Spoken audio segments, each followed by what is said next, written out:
Here we look briefly at the definitions for the implicants. We can have the implicant, prime implicant, and essential prime implicants. So to start with, an implicant, this is just the product of literals that correspond to any block or group, so we can call it a block or a group, of ones in the KMap.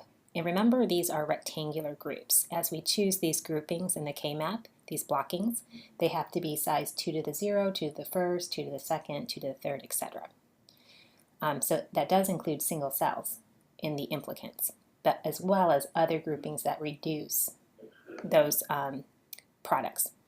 Prime implicants, these are the products of literals corresponding to a block or your grouping of ones that is not contained in a larger block of ones.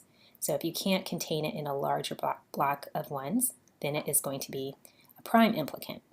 So notice that a single one cell, so just one cell, is a prime implicant if it is not adjacent to another cell. So if you had, let's just talk about the cells, let's say these are your cells with ones in them, they would be implicants by themselves, these cells, as well as this whole 2 grouping would be an implicant, but it wouldn't be called a prime implicant because this single cell is contained within this 2 grouping. So again, you're looking at these groupings of 2, 4, 8, etc. 2 adjacent ones form a prime implicant if they are not contained in a group of 4 adjacent ones, for example. The essential prime implicant is a prime implicant that includes at least one of the ones that is not included in any other of the prime implicants. So let's look at an example. For this function is given in the sum of products form, but it's not in the complete sum of products form. So it's not in that disjunctive normal form.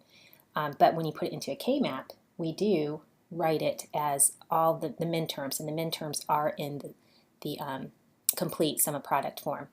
And what I mean by that is the XZ complement, which 2 cells represent XZ complement. Where you have an X and a Z complement would occur in this cell and as well as in this cell. So we do have to mark both of those, and then we mark the rest.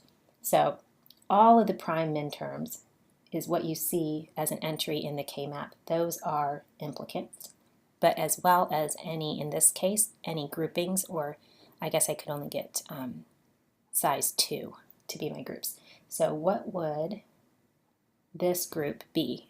If I looked at this group, what would it reduce to? Well, you have your X, you have your Y, and then the Z's are opposite, so they're going to reduce out. You're going to see that, or we've seen that when we were looking at the KMaps. So this is going to end up to be just X, Y. So that's going to be one implicant, and then any other reductions will also be implicants. So any of those 2 groups, just take 2 at a time, and then you have your implicants. So altogether, these are the implicants for this KMap. And now let's talk about the prime implicants. These are each of the 2 groups that is not covered in a larger group. So each of those that I circled, so this group, and this grouping, see, they're not contained within a larger grouping. So because it would leave off one of those ones if you try to cover it up in a large grouping. So each of those is called a prime implicant.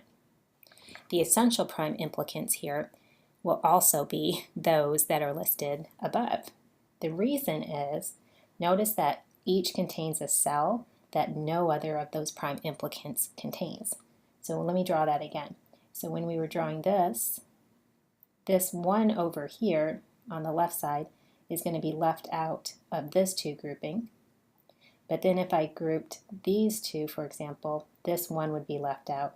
So you always have a 1 left out in the other prime implicant groupings. So that means that each of those are called essential prime implicants.